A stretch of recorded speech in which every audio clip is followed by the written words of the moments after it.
Auront pour voix consultative et délibérative dans toutes les décisions prises par le comité. Donc, Monsieur le maire propose pour intégrer le comité de la SFE, Monsieur Antoine, Monsieur Dick et moi-même, Monsieur Bertrand.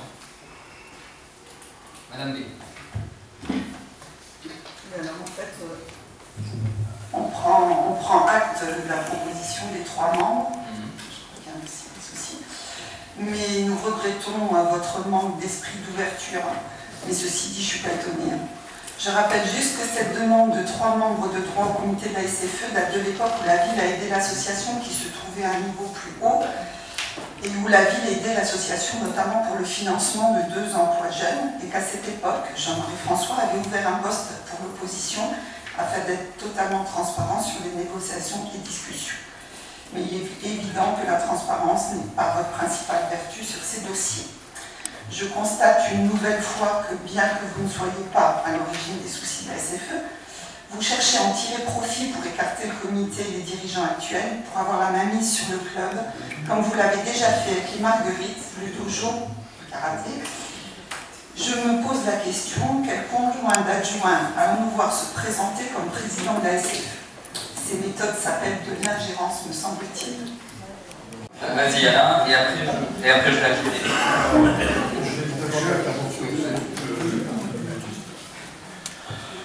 Monsieur Hier. J'ai du mal à réagir sur ce terrain. Je ne sais pas si dans la salle, il y a quelqu'un parmi nous qui a fait davantage de présence que j'en ai fait dans ce club. Et qui peut en parler comme j'en ai parlé. Je me souviens qu'un livre a été écrit à une époque, c'était notre ancien maire qui avait été sollicité. Et je me souviens qu'on faisait appel pour l'histoire. Donc, j'ai du mal à accepter vos propos, je ne les supporte pas. Je suis obligé de me calmer, je vais vous donner 2 exemples. 2 exemples. Ce club a été, je vais en donner 3. Ce club a été l'union des clubs de foot de Florence. Ce sont les Allemands qui ont créé le club de SFE. Ce sont les Allemands. À partir de là, le club est monté la première année, est descendu la deuxième année, et ensuite, pendant 48 ans, ce club n'a pas connu de relégation. 48 ans. Il a évolué pendant 19 ans en division d'honneur, pour ensuite évoluer en 4e division nationale. C'était un des clubs les plus respectés de la région, par sa gestion. Pour sa gestion. Il y avait d'autres clubs de même niveau. Florange était respecté, je ne peux pas les citer. D'autres avaient des ennuis financiers. Florange était respecté pour sa gestion. J'ai été, à partir de 1974, l'adjoint finance à côté de Robert Franz, qui était le directeur de la Crédit Mutuel. Je peux vous en parler un peu, je crois. Et j'ai été dans ce club, j'en suis sorti quelques années, j'étais jusqu'en 92-93. Je vais vous rappeler quand même quelques éléments. Ce club n'avait pas connu de relégation, comme je vous le disais, et on était à 2 doigts de fêter le 50aire, sans relégation. Très peu de clubs peuvent afficher ça. Le président en place à cette époque était un assureur de Florence, Marc Lebert, je peux citer. Il était le président. Il avait fait 9 ans ou 10 ans, il était fatigué, ça faisait 2-3 ans qu'il en était fatigué, parce que évoluer en 4e division de football, c'était très laborieux. C'était laborieux et rien n'était fait pour l'aider. Rien. Il a voulu démissionner parce qu'il n'avait pas le soutien de la municipalité. Monsieur Paillon, je vous répondrai. Oui. Il n'avait pas de soutien de la municipalité, je peux vous raconter des détails croustillants. Mais il y a mieux que ça. Au bout de... Je suis revenu au club, il m'a demandé de revenir, pour l'aider et pour le soutenir, afin qu'il reste, parce que c'était un excellent président. On a réorganisé le club, on s'est maintenu au club, et on était, je vous dis, à 2 ans de fêter le 50aire. À ce moment-là, votre équipe a imposé au comité directeur un membre dans le comité directeur. Quand j'étais à ce moment-là, Marc Daudière démissionne, et j'étais chargé, entre autres, puisqu'on ne trouvait pas de successeur, j'étais chargé de trouver des successeurs. On avait deux potentiellement, deux chefs d'entreprise. Les deux étaient d'accord pour partir ensemble, et un prenait la présidence.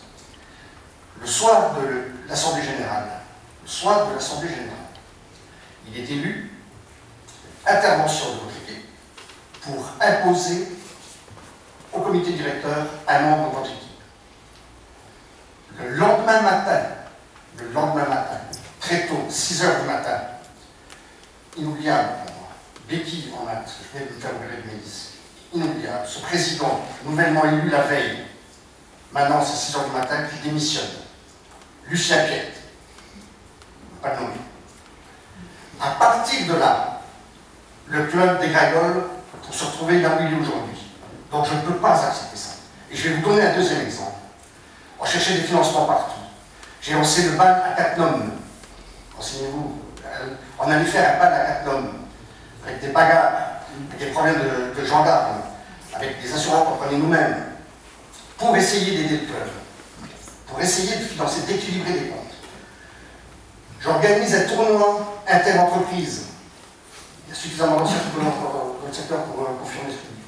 J'organise ce tournoi. Au cours de l'organisation, il nous manque 2 bancs ou 3 bancs et tables. Un membre du comité, employé de la ville, décédé aujourd'hui, va les chercher à Bétange, en urgence, c'est vraiment très bon. Sa récompense a été un avertissement de travail. Donc, je peux laisser dire beaucoup de choses, mais il ne faut pas m'aborder sur ce sujet, je ne supporte pas. Je ne supporte pas. Le football a été matraqué, c'était à Florent, il y avait surtout le football. Aujourd'hui, on a la basket et on en est fiers. Mais si on avait le football en même temps, ça aurait été bien.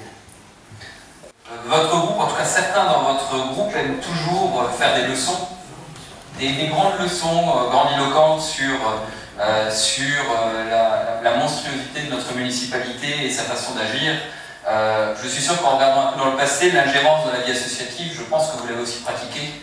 Et il y a assez d'exemples pour en parler. Je fais confiance à la mémoire collective de la ville, à la mémoire de mes collègues pour en parler. Concernant le foot, j'en profite pour faire un point sur cette association puisque vous en parlez. On est dans une séance publique, il y a du monde aujourd'hui et il est bien de rétablir quelques vérités sur ce qui se dit, sur ce qui est actuellement la situation de ce club. Il n'est pas nouveau, il y a l'association sportive Florent-Gébange connaît des difficultés. Elle connaît des difficultés, elle est dans une situation qui est incroyablement compliquée, tout observateur avisé l'aura compris. La première des choses, c'est la tourmente administrative. Les associations ont des obligations, les associations ont... cette association en plus a un budget extrêmement important par rapport à la plupart des associations florangeoises, et donc il y a un minimum d'exigences qu'on doit attendre d'un dirigeant associatif. Depuis octobre dernier, je le dis, il y a beaucoup de membres qui étaient présents, beaucoup de membres autour de cette table qui étaient présents à chacun des moments. Depuis octobre dernier, avec les élus de la majorité de la commission sport, nous avons rencontré l'ensemble des membres du comité à plusieurs reprises pour faire des points, pour faire part des difficultés que nous avions à soutenir un club financièrement, à lui attribuer des locaux qui sont en plus très importants à Florange, une aide matérielle, une aide juridique, une aide morale comme le fait toutes les villes, et en même temps de voir que le contrat commun c'est le respect des statuts. Il y a des statuts, il y a des engagements que les personnes au sein du club prennent. Et donc, nous avons d'abord commencé à parler de la validation des comptes qui n'avait pas été fait depuis assez longtemps. La validation des comptes et notamment la question de l'Assemblée générale. En octobre dernier, on les a prévenus, on a commencé en octobre, il y a eu des mails qui leur ont été renvoyés en novembre, puis en décembre pour leur parler de ces soucis d'Assemblée générale et validation des comptes. Chaque année, il faut savoir que nous votons une subvention de comptabilité de 3 500 €. Oui, c'est ça. 3 500 € pour payer un cabinet comptable.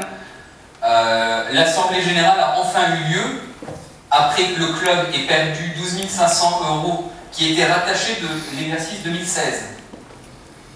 Alors que nous étions fin 2017. Nous avions rattaché en espérant qu'en 2016 puis en 2017, l'Assemblée ferait une Assemblée générale. Nous les avons prévenus que ça ne pourrait pas au-delà du 31 décembre 2017. Pourtant, l'engagement de l'Assemblée générale n'a eu lieu qu'en mars. L'Assemblée générale a été faite, mais là encore, nous payons une subvention de comptabilité et pour autant, la saison 2016-2017, me semble-t-il, n'a pas été validée avec l'appui d'un cabinet d'expertise comptable, alors que l'avance sur subvention a bien été votée et a bien été versée. Alors, ensuite, je ne parle même pas des histoires de quorum à l'intérieur des assemblées générales, où il y aurait des choses évidemment à redire, mais si on commence comme ça, je suis d'accord, ça peut mettre en difficulté de très nombreuses associations. Alors, nous sommes enfin arrivés, nous, du côté de la municipalité, sur la problématique de la représentativité du comité, puisque nous attendions une assemblée générale qui devait avoir lieu, qui a eu lieu en 2018. Nous constatons à l'assemblée générale qu'aucun point à l'ordre du jour n'est prévu sur le renouvellement par tiers du comité. L'association prévoit dans ses statuts qu'il y a un renouvellement par tiers tous les 2 ans qui n'a pas été effectué en 2016, et donc nous attendions de voir en 2018 si cela allait être fait. Donc nous avons posé des questions. Il y avait déjà une contestation en interne, qui était débordante et qui, alors je ne suis pas resté jusqu'à l'Assemblée générale jusqu'au bout, mais on m'en a fait écho, qui a amené aux problématiques futures. Je ne parle même pas du fait que de nombreuses personnes dans le club, par rapport au comité élu en 2014, ont été nommées au comité par cooptation, comme on nous l'a dit, alors que cette formule de cooptation est présente dans les statuts, mais avec validation à l'Assemblée générale des membres qui ont été cooptés, ce qui n'a pas été fait et ce qui n'était pas prévu à l'ordre du jour. Alors, donc on arrive dans une difficulté. Nous n'avons eu de cesse que de prôner le dialogue. Je le dis, nous n'avons eu que de cesse de prôner le dialogue. Nous les avons rencontrés à de très nombreuses reprises avec le comité qui était jusque-là le comité légitime du club, qui était le comité présidé par M. Cousinat. Nous avons pris le temps de rencontrer tout le monde à plusieurs reprises. Mais je le dis, je tiens, alors tous les maires ne le font peut-être pas, tous les anciens maires ne l'ont peut-être pas fait, mais moi je tiens à ce que toutes nos relations partenariales soient respectueuses du cadre juridique. Et il y a une forme d'exigence à cet égard au niveau des associations. Alors est arrivée l'Assemblée générale du 12 juillet 2018, qui a amené à un flou, je le dis. Le 12 juillet 2018 est arrivée une Assemblée générale qui a amené, d'après l'ordre du jour de cette Assemblée générale extraordinaire, à la destitution de l'ancien comité par plusieurs membres qui ont provoqué cette Assemblée générale et à l'élection d'un nouveau comité autoproclamé dans le cadre de cette Assemblée générale extraordinaire, représenté par un autre président qui s'appelle M. Abdiche. Nous avons reçu ce comité pour discuter avec eux. Ils avaient, eux, dénoncé un certain nombre de choses et des problématiques de démocratie dans le club, et notamment des exclusions qu'ils estimaient, et qu'ils estiment toujours, c'est en instance judiciaire ça aussi, qu'ils estimaient frauduleuses. Ils ont été, avec le document à l'appui, se faire enregistrer au tribunal, et les problématiques ont commencé, puisque le tribunal a posé un certificat sur le PV de l'Assemblée générale. Alors on a beaucoup tergiversé, je le dis, et d'ailleurs on a pu se voir en commission pour en discuter, puisqu'en termes de transparence, Madame B, il y a quand même eu la commission sport qui a été provoquée. J'ai répondu au mail ensuite de M. Tarillon à ce sujet, quand il m'interrogeait sur l'évolution du dossier, mais nous n'avons rien dans la main dans cette affaire. Donc le tribunal enregistre ce comité, et à partir du document d'enregistrement, ces personnes ont été prendre la main sur les comptes auprès de la banque du club, et sur l'inscription des licences par rapport à la Ligue, même s'il y a eu des allers-retours et que ça a été compliqué. Alors je le répète, on a beaucoup intéressé pour ça, quelle était la valeur de ce document. Donc on ne peut pas dire qu'on a pris parti, on ne peut pas dire qu'on veut déstabiliser le club. Nous, on s'est interrogé sur la valeur, et je vous le dis, si on avait voulu prendre la main, on n'aurait pas laissé l'ancien comité de M. Cousina assurer par défaut la reprise de la saison sportive au sein du club. On ne voulait pas déstabiliser la saison sportive qui commençait. On leur aurait interdit, au nom de l'Assemblée Générale Extraordinaire, on ne serait pas embêté à essayer de démêler le vrai du faux pendant presque un mois, puisque c'est quelque chose qui est apparu au mois de juillet et qui continue encore. Et pour autant, on ne peut pas ignorer l'acte. Il y a un acte juridique, l'acte du 12 juillet, un certificat d'enregistrement qui en fait, sous réserve d'une annulation judiciaire, je ne suis pas juge, je ne suis pas magistrat, qui en fait le comité légitime, légal, reconnu par l'État, comme le comité du club, sous réserve d'une annulation judiciaire. Le risque d'annulation paraissait important, et vu la difficulté, on a proposé quelque chose en commission. On a fait une proposition en commission qui a été validée par avis favorable, mais il y a eu des oppositions, c'était à la majorité, pas à l'unanimité.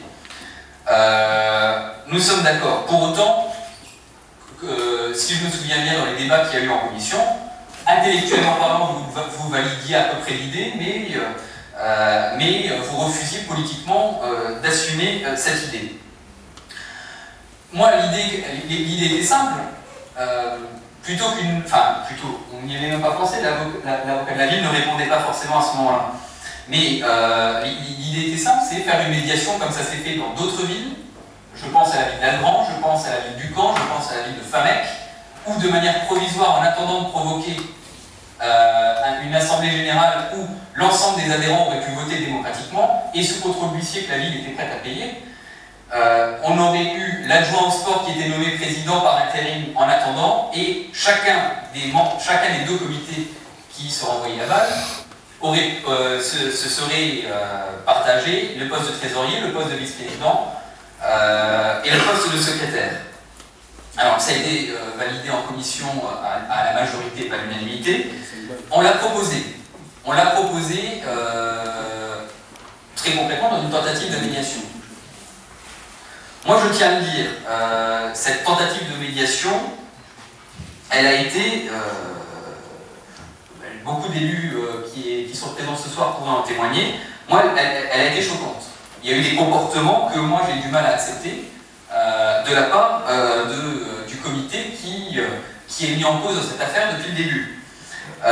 Moi, alors, je n'irai pas, et je pense qu'aucun des élus n'ira devant les tribunaux, on ne veut pas empirer la situation qui est déjà compliquée. Mais moi, il y a des propos qui ont été tenus ce jour-là qui me semblent pas proches de la calomnie, de la diffamation, à minima. Alors, le comité de M. Cousina a rejeté en bloc toute tentative de conciliation et a préféré passer dans les tribunaux. Donc, on n'a pas imposé notre solution quand on était, en tant que financeur principal, on n'a rien imposé du tout. On leur a dit, dont acte, allez dans les tribunaux.